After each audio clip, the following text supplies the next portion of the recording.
Começa agora, aqui no Fantástico, uma série de reportagens especiais sobre crença, religião, fé. Vamos ingressar juntos no território de tudo o que se chama sagrado.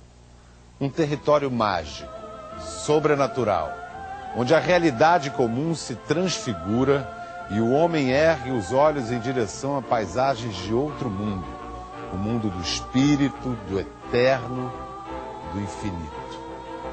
O mestre da língua portuguesa, Antônio Weiss, ensina que êxtase é o estado de quem se encontra transportado para fora de si e do mundo sensível. Êxtase pode ser uma perturbação mental provocada pelo medo, pelo terror, mas o êxtase também pode ser um estado de exaltação mística, de admiração, encanto, espanto, assombro, arrebatamento.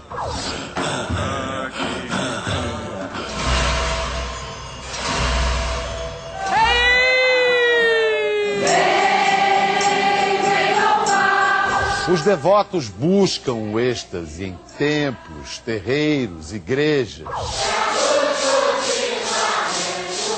Você vai conhecer a força de um Brasil iluminado pela fé. Vai seguir os caminhos que o devoto percorre na busca de um contato direto com o divino. Nas próximas semanas, seremos acompanhados nesses caminhos por especialistas, como o neuropsiquiatra e professor da Unicamp, Paulo Dalgalarrondo, que estuda as relações entre o cérebro e as práticas espirituais, Reginaldo Prandi, professor da USP, especialista em religiões afro-brasileiras, e o psicanalista Roberto Gambini. Isso é o que caracteriza as religiões do Brasil. Você se tornando membro de uma religião, fazendo as práticas religiosas, você verá o sagrado diante dos teus olhos.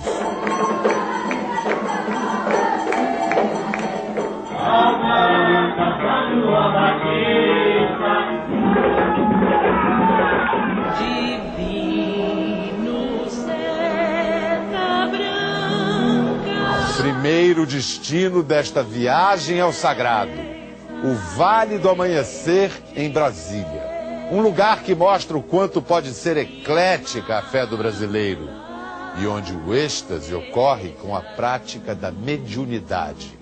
A crença de que os homens podem se comunicar com seres invisíveis.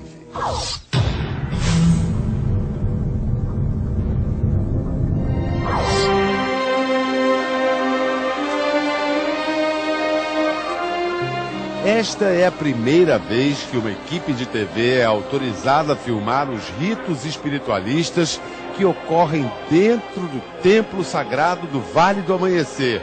Um lugar que chega a reunir, num único dia, 2.000 médiuns.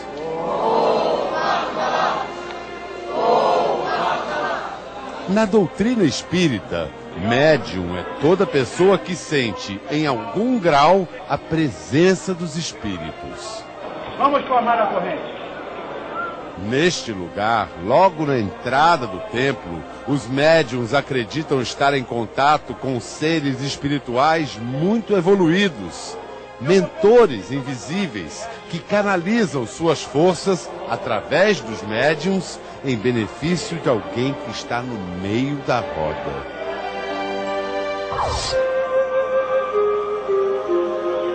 No centro do templo está a mesa evangélica. Segundo a doutrina do Vale do Amanhecer, aqui, espíritos sofredores recebem auxílio dos médiuns. O espírito sofredor é essencialmente aquele espírito desencarnado, seja recém-desencarnado ou desencarnado há mais tempo, que por suas dores, angústias, mágoas e realizações, ou pela pura incompreensão, não seguiu um destino melhor espiritualmente. Esses sofredores, que seriam pessoas que morreram, mas cujos espíritos permanecem presos à terra, entram no corpo dos médiuns que estão sentados. Os médiuns que estão em pé auxiliam, transmitindo energias positivas. Algo semelhante ocorre neste setor do templo sagrado do Vale do Amanhecer. Este é o chamado trabalho de tronos. A crença é que os pretos velhos e as pretas velhas, ex-escravos que possuem conhecimento espiritual, atuam incorporados nos médiuns, orientando e consolando os aflitos e libertando essas pessoas de forças negativas. O médium que recebe os espíritos, chamado apará, entra em êxtase espiritual. A partir do momento em que a força tomou o seu sistema, ele sente uma outra natureza dentro dele. Ele sente uma natureza muito mais sublimada, muito mais paciente, muito mais sábia. Ele sente. Divino seta branca. Na outra extremidade do templo está a imagem do grande mentor espiritual do Vale do Amanhecer, Pai Seta Branca, considerado um espírito de luz, que em outras encarnações teria sido São Francisco de Assis e também um grande líder da nação Tupinambá. Pai Seta Branca, que segundo esta doutrina trabalha em sintonia com o princípio da caridade cristã, seria o líder de uma formidável variedade de entidades espirituais, chamada Corrente Indiana do Espaço. É uma corrente eclética que reúne espíritos de negros, índios, caboclos, ciganos, magos, sereias orientais. Estas imagens seriam recebidas dos planos espirituais por este artista médium, Joaquim Vilela. Ele aponta outro grupo de mentores da corrente do Pai Seta Branca. Entidades vindas do espaço em veículos chamados estufas. São comandantes das frotas. Ó, Simiromba, meu pai! Fora do templo ocorre o trabalho de estrela. A finalidade, segundo esta doutrina, é atrair espíritos muito negativos e ajudá-los a seguir em direção à luz. Esta médium trabalha com uma energia atribuída a Iemanjá, a rainha das águas na tradição afro-brasileira. Eu sinto só aquela vibração boa, como se tivesse umas águas mesmo. Os homens, chamados jaguares, usam calças marrons para evocar as roupas de Francisco de Assis. As mulheres são ninfas. Cada roupa se refere a uma corrente de seres espirituais. Ariana da Estrela Testemunha. Missionária Cigana Tagana Sol. Yurici Lua.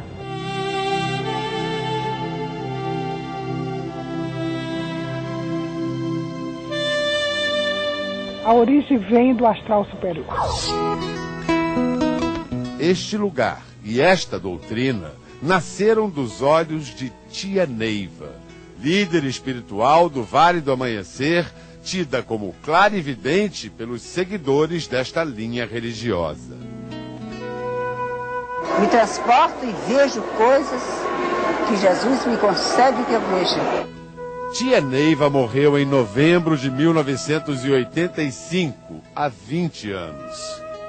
Nas décadas de 70 e 80, milhares de pessoas, inclusive artistas e políticos, vinham buscar a orientação dessa sergipana que teve uma vida muito dura.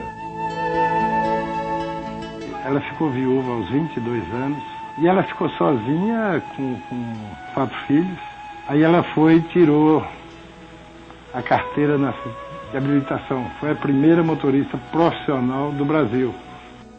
O filho Raul conta que era neste quarto que Tia Neiva entrava em êxtase mediúnico. Ela passou a ter esse fenômeno de ver espírito. O olhar dela era como se estivesse olhando o infinito. Como aquele olhar ali, ó. Como se estivesse distante. A missão de Tia Neiva cresceu. Compare o Vale do Amanhecer na época em que ela morreu e agora. Em torno do vale cresceu uma cidade de 30 mil pessoas. Hoje, o sucessor de Tia Neiva é o brasileiro, nascido no Líbano, Michel Hanna, que recebeu o título de Trino Sumanã, o maior na hierarquia da doutrina.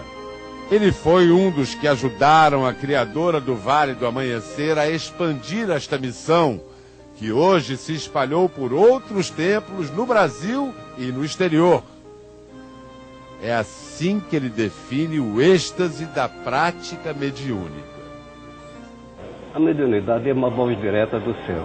Através dela, dessa comunicação, a gente caminha. Em nome do Pai, do Filho e do Espírito, salve Deus.